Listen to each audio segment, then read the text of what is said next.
கமல் தயாரிப்பில் ராஜ்குமார் பெரியசாமி இயக்கத்தில் வெளியான அமரன் திரைப்படம் தீபாவளி திருநாளில் வெளியாகி சக்கைபோடு போட்டுக் கொண்டிருக்கிறது.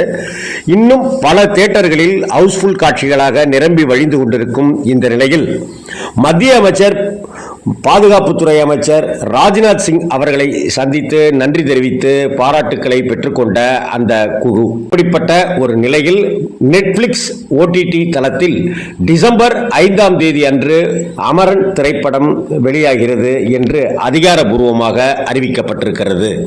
அமரன் திரைப்படம் மேஜர் முகுந்த் வரதராஜன் என்கிற ஒரு இராணுவ வீரர் குறித்த உண்மை கதையை அடிப்படையாக கொண்டு எடுக்கப்பட்டது என்பதும் மேஜர் முகுந்த் வரதராஜனின் வாழ்க்கையை அப்படியே உள்வாங்கி எடுத்த திரைப்படங்களில் மிக முக்கியமான திரைப்படமாக இராணுவம் குறித்த படமாகவும் இது திகழ்கிறது என்பதும் குறிப்பிடத்தக்கது.